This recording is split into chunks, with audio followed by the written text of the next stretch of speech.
Hello and welcome to the next video of my World's 2023 preview series. We're going to cover BLG, Bilibili Gaming, from the LPL. They are the 2 seed. They represented the LPL at MSI as well. The last 3 years, the LPL 2 seed has struggled. Last 2 years especially, they didn't get out of groups. Top Esports and J... Sorry. Top Esports and FPX the last 2 years. 2 seeds from China did not get out of groups. 2020, JDG would get out and go to quarterfinals.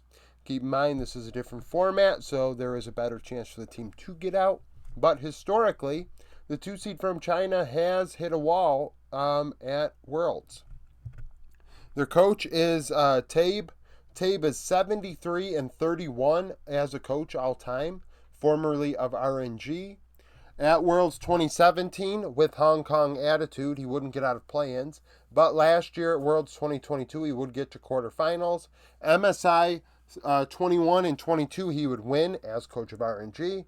And then this past year, in 2023, finished second place with this BLG roster. Now, I do see the angle where this team could, fall apart at Worlds. I think there are some glaring issues. They're very one-dimensional at their best, but there's some talent to be had here. So in top lane, we have Bin. Bin's 21 years old. I think, by the way, this average age is 21.8 years old, just slightly older than T1 that we just went over yesterday. But Bin, I think, is the best top laner in the world. 1B with 369. He is excellent. Bin is outstanding. 3.7 KDA, 8.8 CS per minute, 50.6 KP. He is a great example of a split push solo dolo on an island top laner. And when I say this, a lot of people be like, oh yeah, well that means he's weak side, he's on his own. No, 8.8 CS per minute. He's not your average, I'm on my own top laner. He is a threat. He will just take your Nexus on his own. Some games it's to the detriment of BLG, but I think he's great in lane. 422 gold per minute, that's about 21.5% of the team's gold. 518 damage per minute, it's actually 21.3%. So his DPM is less of a share than his gold, which I don't like at all. 10 champions, 48 games. Internationally, he's 49-20. Worlds 2020, he finished runner-up with Suning. That was where he came onto the scene. That is when I really, really began to like Bin. His Fiora pentakill will live on in infamy for me. MSI 2022 would win with RNG. In 2023, he would finish runner-up. In the 69 games played internationally, his numbers, 2.3 KDA, 8.2 CS per minute, 52.9 KP. So not as dominant as the LPL, but still better than your average top at the event. 414 damage per minute, 414 gold per minute, 516 damage, which is close to what his totals were in the LPL. On average, internationally, he's up 150 gold, 3 CS, 175 XP against his lane opponent at 15 minutes, and he has 33 solo kills in 69 games. In the jungle, we have Shun. I believe Shun is very one-dimensional. I think he's best served as a carry. And this team is like KT, it's like T1, in the way that I think the top laner is better than the mid laner by quite a bit. And when it comes to those teams, you need a jungler that kind of can handle that and know how to play the top and things like that. I think Shun has shown that at times. A lot of people really like Shun. I still want to see more. At 21 years old, had a 5.1 KDA, 5.9 CS per minute, 71.8 KP. It's not to say he wasn't one of the best junglers in the LPL this year, because he was. But I would like to see more and see how he stacks up internationally at another event. 385 gold per minute, that's 19.6% of the team's gold. That's higher than most junglers we're going to find. 409 damage per minute, that's 16.5% of the team's damage. Only 9 champions in 48 games, not a wide champion pool, and that is a bit of a concern. Internationally, he only went to MSI this past year, going 17-9 and finishing second. He had a 3.6 KDA, 5.7 CS per minute, 69.1 KP. He looked fine. All things considered, he looked great for his first event. 366 gold per minute, 377 damage per minute. However, at 15 minutes, he did not blow out his opponents, only up 140 gold, 1 CS, down 35 XP, 1 solo kill. So he didn't really set himself apart in the early part of the game. And you do need to do that internationally, open up leads, set yourself apart when you're against the best of the best, right? Yagao in mid lane is the oldest on this team and definitely a player I am not a big fan of. Worlds 2022, yes, I underranked him, I will say that. But his numbers are not good. I am not a fan of Yagao. I do not think he's he's a facilitator at best. At best, these numbers are not good. So a 5 KDA, but an 8.1 CS per minute, 70 KP. That's facilitator. 7 out of every 10 kills and gives up a ton of gold.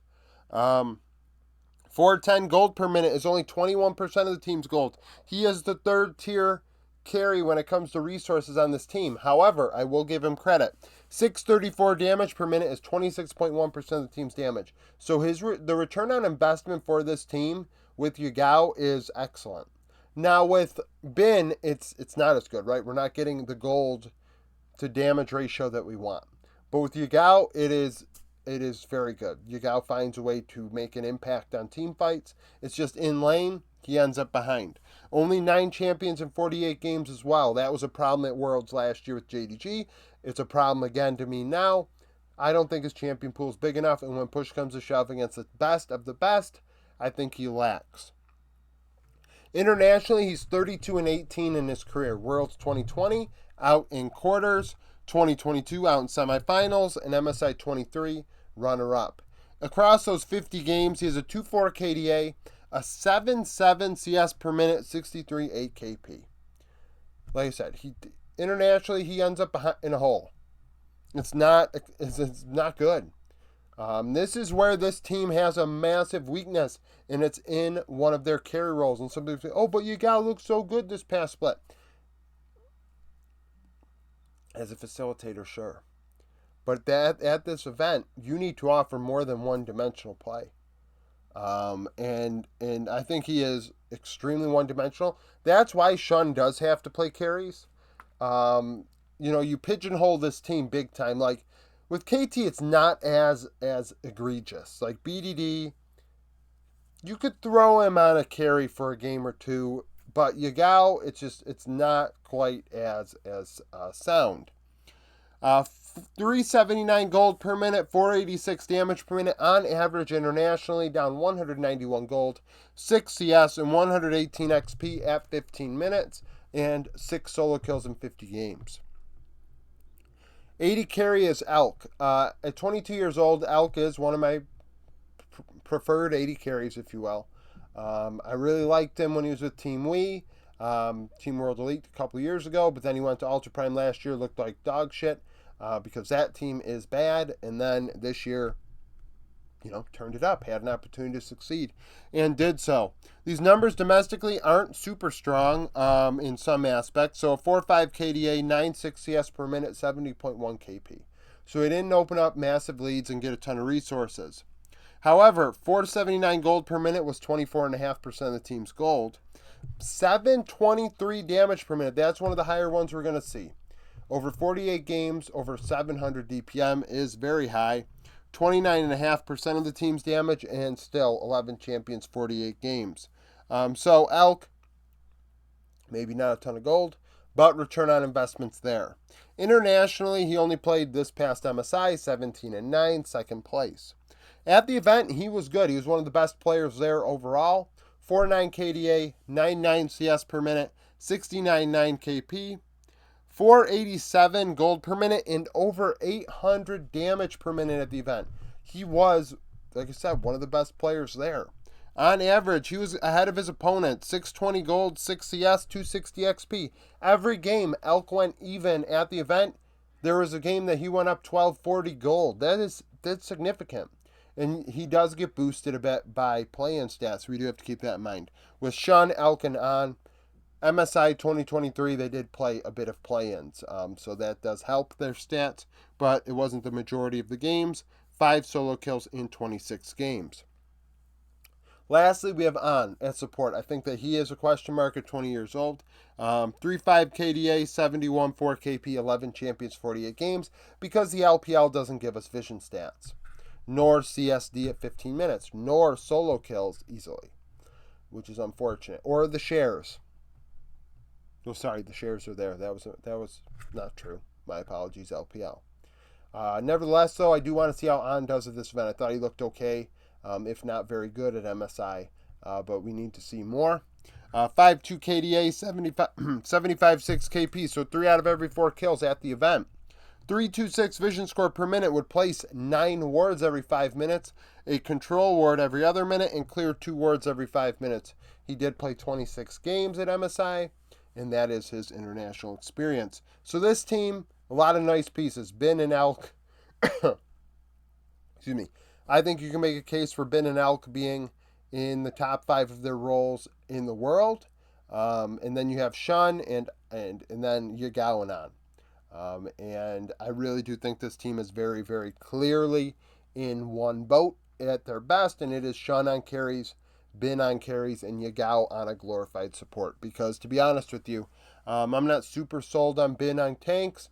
I know he did start playing that at MSI and even in summer, and that was good to see. And if he can do it at Worlds, that does give them an extra wrinkle where they may be able to put Shun on Kindred or something like Nidalee and let him deal 25% of the team's damage, 30% of the team's damage, really carry the game, and put Bin and Yagao on the facilitators. I mean, there's an angle there that not every team has in their toolbox. So that's it for the round. That's not the round. Thank you for watching this video. If you liked it, like it. Subscribe to the channel for daily League of Legends content. Follow me on Twitter, join the Discord, become a YouTube supporter, and I hope to see you again tomorrow.